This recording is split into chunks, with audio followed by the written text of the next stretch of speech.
You're listening to Psych with Mike. For more episodes or to connect with the show with comments, ideas, or to be a guest, go to www.psychwithmike.com. Follow the show on Twitter @PsychWithMike or like the Facebook page @PsychWithMike. Now, here's Psych with Mike. Say that again? No. You said I was a clever professional. Oh, is that what I said? I think so. Hello, this is Michael Mahan, and we are in the Psych with Mike library with Mr. Brett Newcomb. Once more. Into the breach. Into the breach, that's right. Yeah, cry havoc. Unleash the dogs of war. And you were saying nice things about me before the I try to never do you. that when the microphones are live. You won't do that when when the button's pushed. So that's why you hide the buttons all the time.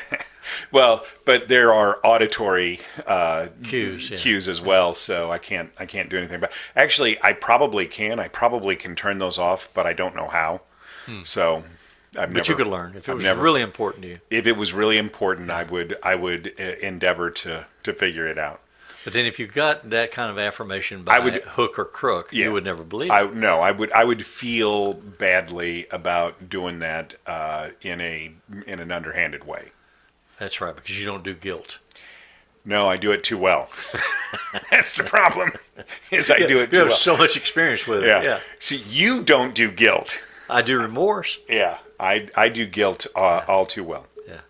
So we were talking about, for people who don't know, and there's no reason for people to know, we are recording this in August of 2021, and so we have gone through the period where we both got vaccinated, and at the beginning of the summer the pandemic numbers were looking really, really good, and now we've had a resurgence, and we were talking about would we at this point feel comfortable getting on an airplane and going somewhere, and we both agreed no.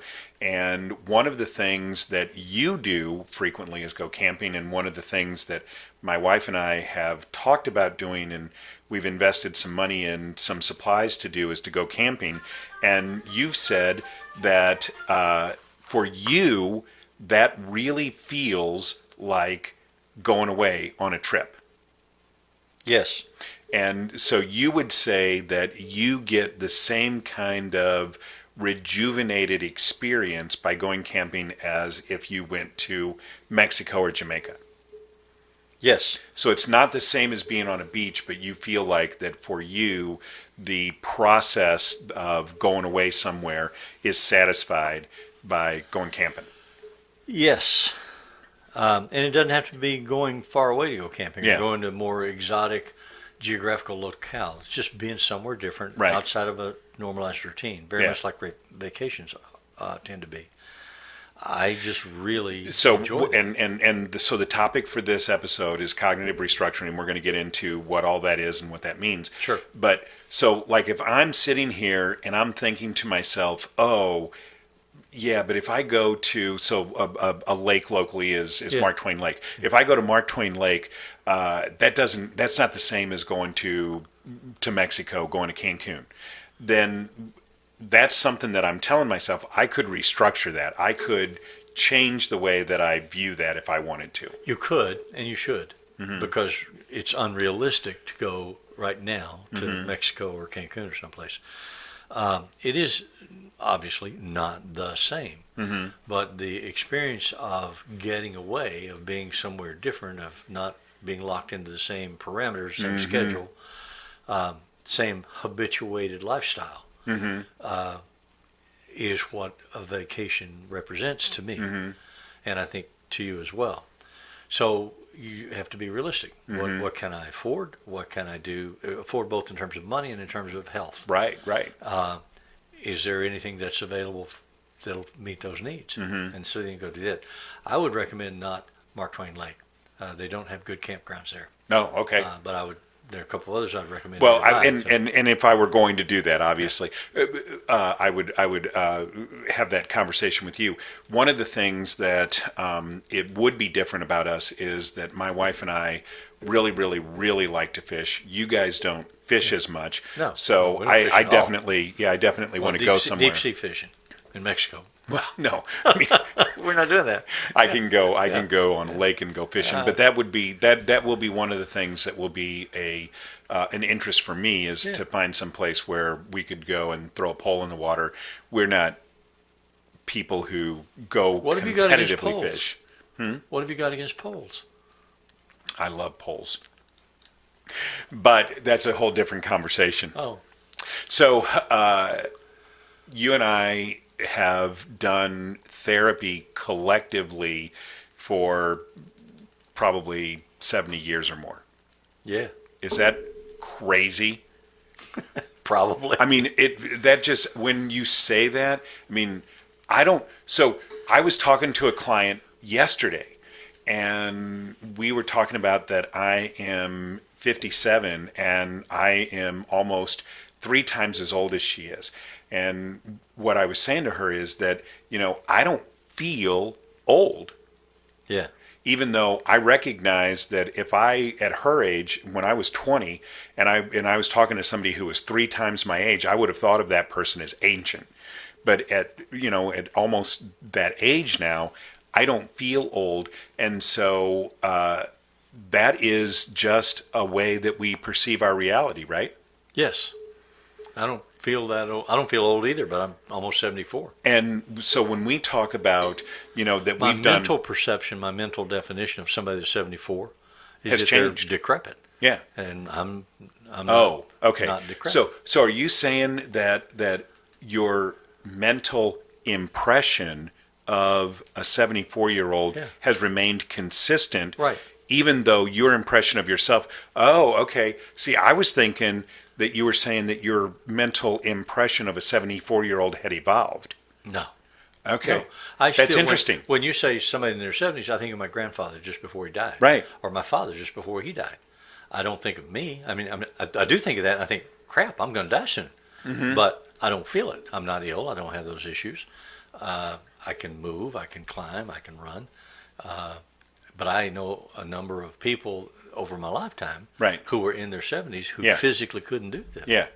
No, exactly. And so I started this by saying, we've been doing therapy combined for almost 70 years, and that's really, and the topic today is cognitive restructuring.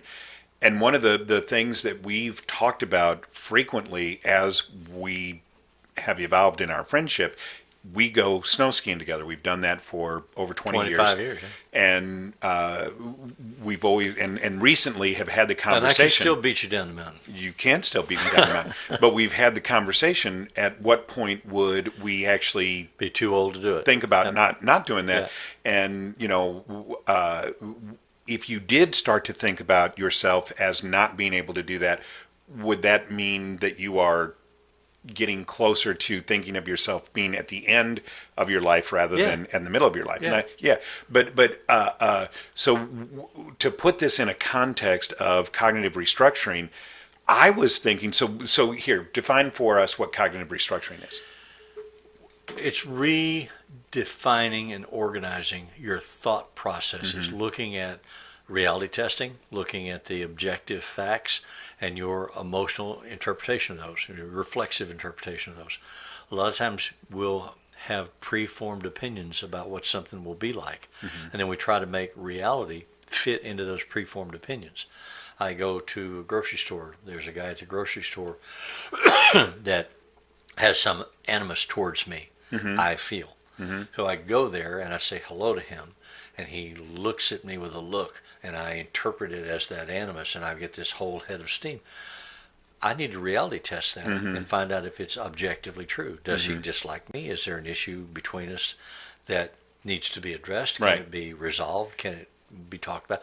Or is it something that I'm imagining from some other source? And if you knew that, maybe his wife or someone in his family had just been diagnosed with a disease, would you feel differently? Yeah. Well, hopefully you would. I mean, with understanding, with information, with knowledge comes understanding.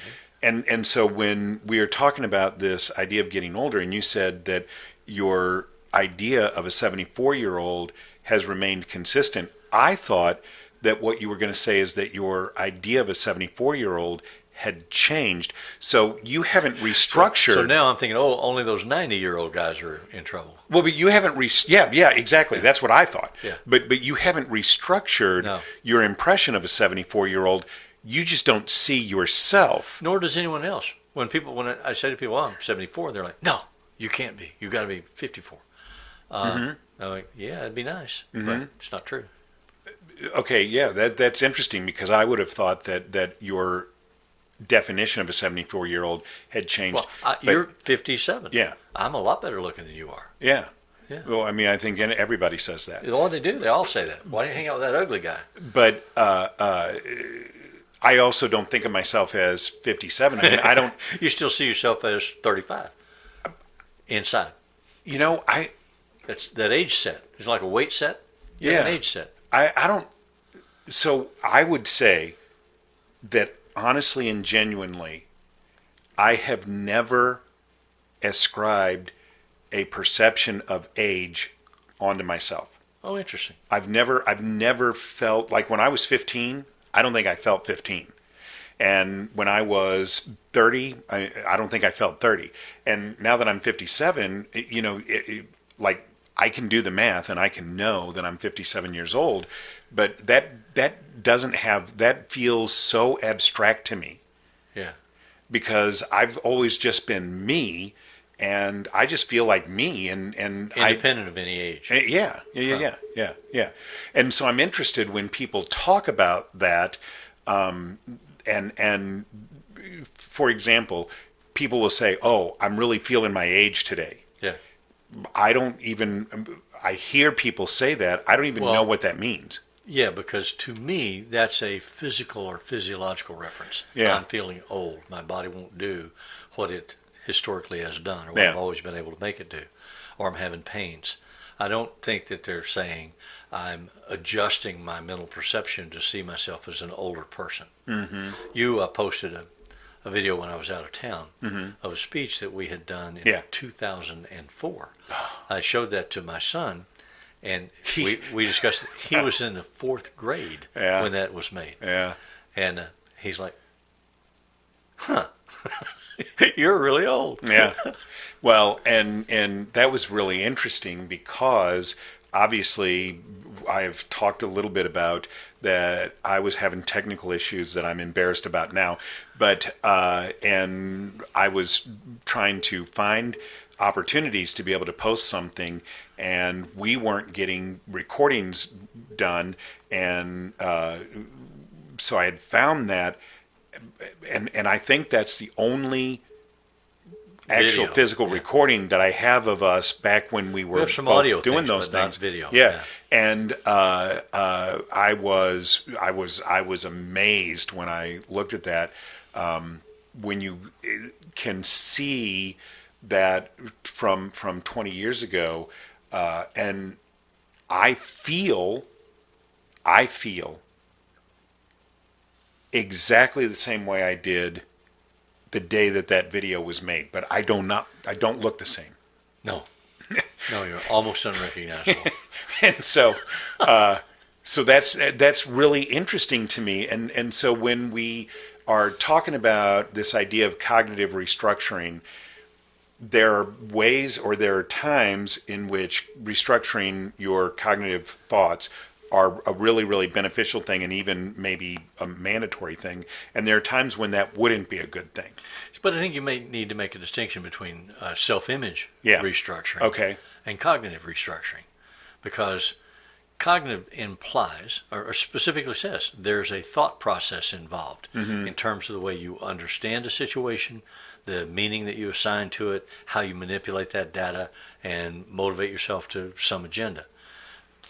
Self-image reprocessing is you make a definition of self, of your identity as a person, and you live with that. It's like a pair of clothes that you just wear, a suit of clothes that you wear. And then sometimes something happens that makes you re-examine your self-image. Am I really the kind of person that I thought I was? Am I really the kind of person that I want to be? And then making an adjustment to that involves cognitive restructuring. Right. If I want to be, if I assume that I'm a really nice person, and then I do something really unnice, or I have a reaction to somebody that I would say, oh my God, that's despicable. Why would you do that? Then I have to come in and restructure my data points to say, well, I don't want to do that anymore. So what about this triggered me that way? What made me have that feeling? What were my judgments or assumptions about that person? When I find out that, his wife was just diagnosed with cancer, right, and he was acting out, and I blew all over him, road rage kind of thing. How do I get myself to not have road rage anymore? Right. What am I ignoring? What do I need to look at? How do I need to adjust my thinking? And which obviously, is cognitive restructuring. One of let's take our break and we'll come back. We'll pick this up on that side. Hey, Brett. Yes. What's your favorite thing about Psych with Mike? The opportunity to engage in mental gymnastics with you. Wow, that is really powerful. So, it's fun. Do you think that that's beneficial for other people? I have no clue. I would hope so, but I have no clue. So people should write us and let us know. Yeah, that'd be nice. That would be great. Especially if they agree with me. As always, if it's Friday, it's Psych with Mike.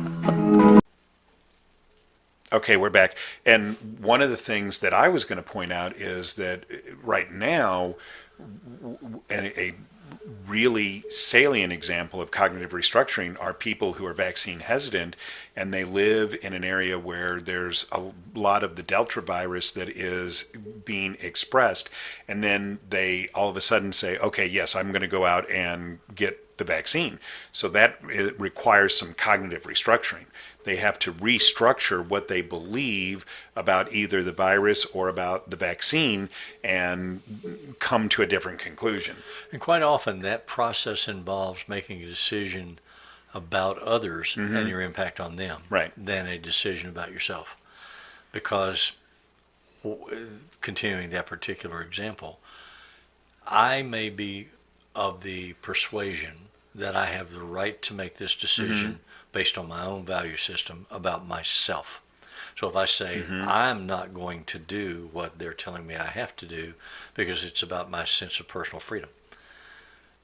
But then someone says, well, wait a minute. If you make that decision about yourself, your sense of personal freedom, the echoes, ripples of that decision will impact your children. They will impact the next door neighbor's children. They'll impact the old couple at church that you visit with every Sunday in negative ways. So if you make this selfish, self-focused decision, it has echoes of true consequence, maybe even death, to people that you care about. So should you reconsider making your decision? So that discussion is a persuasive attempt to redefine the facts that you use to make your conclusion that then motivates your behavior. Right. And we don't necessarily want to, or I don't want to, make this into a political thing. Oh, I don't mind that at all. But I really do believe in the concept of natural right. And so natural right says that you have the right to do whatever you want to do right up until the point at which what you do affects my right to do whatever I want to do. And so I think that in this time, it's important for all of us to... I think there's a Supreme Court decision that supports that exactly. Okay. I mean, you have freedom of speech. Uh-huh. But your freedom of speech doesn't include the ability to scream fire in a crowded movie theater when there is no fire. Right. Because there's a panic, there's a riot, there's an escape, people get trampled. Those injuries, those deaths are on your moral conscience. Right. And so I feel like that every individual has the right to decide whether or not they want to take a vaccine or not. But if that decision then starts to have an impact because the virus is spreading and other people, like young children who can't be vaccinated or someone who's immunosuppressed who can't be vaccinated, then if that decision would affect their right to be able to live their lives independently, I don't think we have the right to do that. Well, yeah, if you truly insist on your right to say, I'm not going to get vaccinated, then you need to understand that comes at a cost of your comfort and convenience, your life choices, because your employer has the right to say, well, you can't work here unless you're vaccinated. Right. The restaurant has the right to say, you can't come in here unless you're vaccinated. Movie theaters, same thing. Church, can't come. And So don't fight that. Say, okay, Right. you don't want me, I'll go sit at home. well, my hope would be that if there is anybody, and I don't know if there is or not, but if there is anybody In Missouri? who would be listening to this that might be vaccine hesitant, my hope would be that the presentation of the natural right argument would be something that might cause some cognitive restructuring. Oh, maybe I am getting vaccinated not because I believe that it is for me, but because I believe it is for the good of the larger society. Well, I think that is an ideal and would be nice if people thought that way. But I think in reality, people think in terms of the cost of their choices and the impact of their choices on them. Mm-hmm. And so while I can philosophically consider and appreciate the reasoning behind that argument, in reality, what I would say is then don't present yourself to a community school and say, I'm going to put my kids in your school and you're not going to be able to vaccinate them. And if they bring an infection that's going to kill other kids, oh, well, that's God's will. So don't bring your kids to school. Don't come to the hospital when you're sick and expect, because you don't have any health insurance, that we're going to pay for the ventilator that you have to go on because you made the decision not to get a vaccine. Because 99.5% of all the people that are on ventilators as a result of this pandemic are not vaccinated. So, okay, you don't want one? Don't show up and ask for a ventilator. Just die. So you don't think that people begin to confront their Until beliefs they have or consequences. cognitively restructure, until the cost. So if we jump tracks and say, okay, so if there's a person who thinks, oh, if I don't do everything I can for other people, then I'm going to judge myself harshly, right? Because we see that a lot in therapy, is people feel like I have to go to this family reunion even though I don't want to go, Right. because people will think of me harshly. Right. And we want to work with that person and try and help them to recognize that they have other choices. They're not going to do that until the cost to them is significant enough to make them want to do that. They modify their behavior because there's discomfort. Because otherwise they don't modify it. Why would they? I'm convinced of my own righteousness. So you have to But if I say I'm going to go to this family reunion, but I don't want to, then by definition I'm going to be uncomfortable. So well, I'm saying you're lying. You're lying to yourself. Oh, okay. You can't have it both ways. Okay. You're either going to go or you're not going to go. Uh-huh. If you go, there's a cost. If you don't go, there's a cost. Which one do you honestly want to make?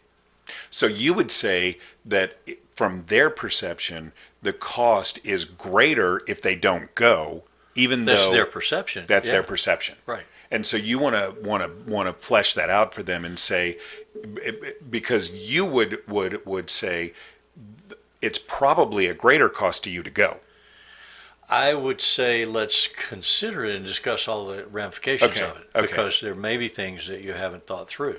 So the way in which you can entice a person to want to engage in some cognitive restructuring is to help them recognize what the real cost is of their behavior. Absolutely. Okay. But then also there's a distinction that needs to be made here about the pandemic. Okay.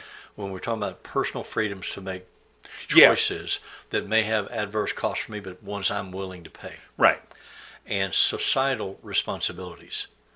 I think that there is that blending point where one subsumes the other. Yeah. Well, and if we go back to the natural right argument, Yeah. then if you say, I don't want to go to this family reunion, and you don't go, you're not impairing anyone's right to go to the family reunion. Or causing any adverse Right. consequences to Right. somebody. They're Now not you might think you are. You might think, oh, I'm not going to be Oh, they're there. gonna People be will talk depressed. about me. Yeah.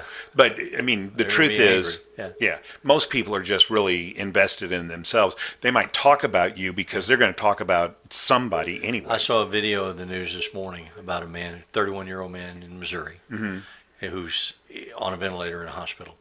And his wife and his little 3-year-old kid are sitting in lawn chairs outside the window of his hospital room waving at him for days on. He's been on a ventilator for 3 weeks. They told him he was going to die. And he hasn't yet, but he still may, because he didn't get the vaccine. He didn't believe in it. And he now says, oh my God, if I'd known, I would have gotten the vaccine. And it's too late for him. And he may or may not die. But there are so many of those people. And all of the anecdotal stories that I'm hearing, nurses and doctors are coming in saying, when I'm about to put them on a ventilator, the last thing they say to me is, "Can you give me the vaccine now?" Right, right. And I say, "No. You Yeah. can put you on a ventilator, and the odds are 80% of you are going to die." So if you know that going in, it's like playing Russian roulette. You can play, Right. but 1 out of every 6 times is a consequence. But so depending on where you get your statistics from, between 92 and 98% of all individuals who are showing positive for coronavirus are unvaccinated. And those are numbers that are reported. My guess is that people who are still choosing to be unvaccinated, they don't believe that. They're saying they don't that's trust not, the sources of information. Right. They don't trust the government. They don't trust the news media. They don't trust politicians. They don't trust the objective, quasi-objective sources. They trust something else. So where do their trust informants come from? Is it their church? Is it their political party? Is it their next door neighbor? Is it Google? Is it some bot from China that says, "Whoa, if you take the vaccine, you'll never have children"? You know? I don't know. And it frightens me that so many supposedly educated people allow themselves to get caught up so passionately in these arguments without any objective factual data. But that is actually an issue that we're talking about at the university where I teach. And I am involved in a program where we're really trying to help students to be better consumers of information, that you don't just look at something on the internet and say, because it's on the internet, that must be valid information. How do you evaluate and decide what are the sources of information that you are going to subscribe to? Because most people are just going to go according to their own confirmation bias. I'm going to believe the things that support the things that I already believe. Yeah. Might be interesting to read a new book that's out by Malcolm Gladwell called Talking with Strangers. He discusses exactly these topics. How do we make judgments? What are our factual and unconscious structures that we use to reach a conclusion about a situation? And how good are our judgments? Our trustworthiness. If you say something to me and I look at you and I know you and I have some exposure to you, how believable are you to me? And how objectively verifiable is that? How often am I wrong?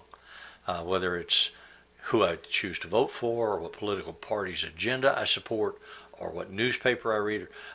It's just an interesting discussion, and he does it very, very well. And I think that is, for me, exactly what I would say to people is that if you want to challenge your own confirmation bias, then what you do is expose yourself to new at sources. at least 50% of the time to the opposing view. If your view changes, then you didn't really believe it to begin with. If your view doesn't change, then you got new information that made sense to you, and you said, "Okay, now I have to believe differently." Yeah, because that helps you perhaps to create a cognitive restructure, and that might be beneficial. But how many people are going to be willing to expose themselves to the other side of? Well, the abortion argument. Access to contraceptives reduces the number of unwanted pregnancies and the number of abortions. But there are groups in this country that want to say you can have neither. Right. You can have no access to contraceptives, and should you get pregnant, you can have no access to abortions. So their answer is just say no. Just don't have sex. And that's the only discussion we can have. And obviously, you and I would believe that is a very limited argument. That's not realistic. Right. But for people who do believe that, I don't know what persuasive argument against that there would be. We don't seem to have found one as a society. Yeah. So for me, one of the most pervasive beliefs that I really try and work with people in cognitive restructuring is this idea that I'm not good enough or I'm unlovable. So I think that is probably one of the most core beliefs that people can have that causes them distress. And so whenever I'm in therapy and I come to a core belief, or we're rubbing up against this core belief of I'm unlovable or I'm unworthy, I really want to try and confront that. And one of the ways in which I do that is that I ask people to detail for me the information that they believe would support that. Why is it that you believe that you are unlovable? Well, you get a thought record. That's just one of the techniques of cognitive reframing. Identify that, measure the objectiveness of it, and the validity of it, using frames of reference. Who said this? Who taught you this? What was their agenda? Why would they have said that? How accurate were they? How honestly did they see you? Because you have to start to examine yourself. I grew up receiving messages from my extended family, my church, my school, about the caliber and quality of person that I was. Those messages were much more negative than any I've received subsequent to leaving home. I was told I was not smart enough to have an education. I was not smart enough to go to college. I was not a good person for this, that, or the other. That messaging to me came from the agenda of other people. Whatever their needs were to perceive me that way, allowed them to perceive that and dump that message onto me. At some point in my life, I had to reject that message as accurate and say, wait a minute, there's another way. There's another way for me to see myself. And how did you find the ability to do that? I got divorced. My wife said, well, I don't like you anymore. I like somebody else. Go away. And it was devastating. And she had spent 20 years of being married to me saying, nobody likes you. They like me. And they're our friends because they're my friends and they don't like you. And I had allowed myself to believe a great deal of that. And I did a lot of acting out behaviors to support that argument. Well, I'm acting out because nobody likes me. But that termination of that marriage caused me to redefine myself, to have to. And so then I did. So sometimes there can be a traumatic event that can have a really beneficial conclusion. Well, you've done therapy for 35 years with people. One of the things you've recognized and shared with them very, very often is, very often, almost always, when somebody comes in and says the worst thing that ever happened to me in my life turned out to be the best thing, because it was a turning point. It caused me to redefine, cognitively change my perception of self, my freedom of choice, my range of possibilities for action, so that I became a new person, a different person, one I like better. And that's the goal in therapy, to help people get to that place where they can say, you know what, I don't have to live according to this old script anymore. I have the freedom to make new choices and to like myself better. So hopefully that is beneficial for people. All of the editorial comments that are expressed by Mr. Brett Newcomb are his alone and don't necessarily reflect the views of... Absolutely. No, I'm just joking. If you guys have any comments or any questions about this idea of cognitive restructuring, or how you can use that as a way of reframing what you believe and use that as a foundation for how you view yourself, let us know at psychwithmike.com. The music that appears in Psych with Mike is written and performed by Mr. Benjamin DeClue, and if it's Friday, it's Psych.